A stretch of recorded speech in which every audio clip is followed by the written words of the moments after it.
Kulay ko pag ganyan doon. Ganun pa yun. Tapos ito, justice. Ito, symbol of justice. Kaya walang mukha. Oh. Diba ang justice naka...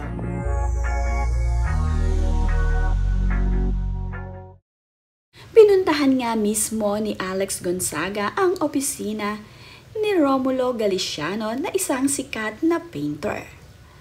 Pumunta nga dito itong sina Alex kasama ang kanyang uncle Jojo para bumili nga ng painting itong si Alex Gonzaga sa sikat na painter na si Mulong Galiciano. Ang binili ngang painting ni Alex Gonzaga ay kanyang ilalagay sa kanilang bagong bahay ni Mikey Morada. Nagpakuha pa nga ng litrato itong si Alex Gonzaga at ang kanyang asawa na si Mikey Morada dito sa sikat na si Mulong Galiciano, isang napakagaling na painter.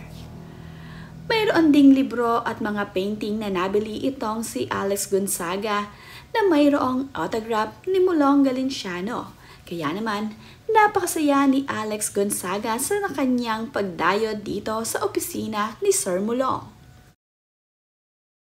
Pinakita nga din ni Mulong Galiciano dito kina Alex Gonzaga ang kanyang painting noong mga bata pa ito. Itong araw ay naitago pa ng kanyang mga magulang at naibigay nga ito sa kanya na pwede nga daw niya itong gamitin kung gusto niya.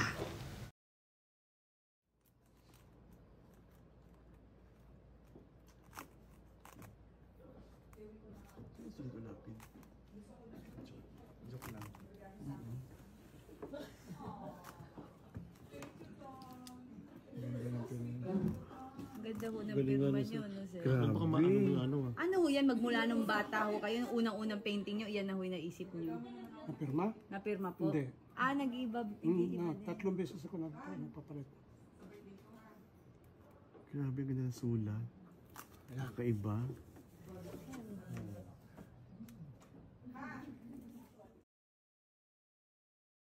Nahagi nga ni Alex sa kanyang social media ang pagpunta niya dito sa opisina ni Sir Mulong. Ipinakita rin niya ang kanyang uwi-uwing napakagandang painting ni Sir Mulong na kanyang i-display sa kanilang bahay. Naayon naman nga sa caption ni Alex Gonzaga sa kanyang ibinahaging larawan ng kanilang bagong painting ay, "Tatlong pintuan at swelo na naman po ang di matatapos dahil ginamit ang budget."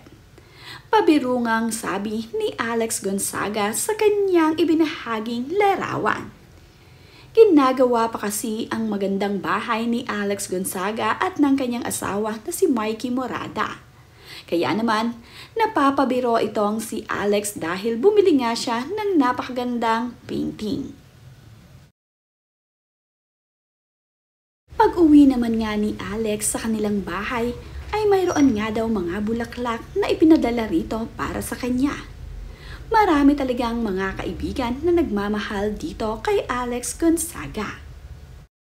Went home and look what I got. So beautiful flowers from Kath. Flowers by Kath. Ganda. Thanks, Kath. Naggagandahang mga fresh flower nga ang natanggap ni Alex Gonzaga sa kanilang bahay. Ito nga ay kanyang isinyer at pinasalamatan dito sa social media.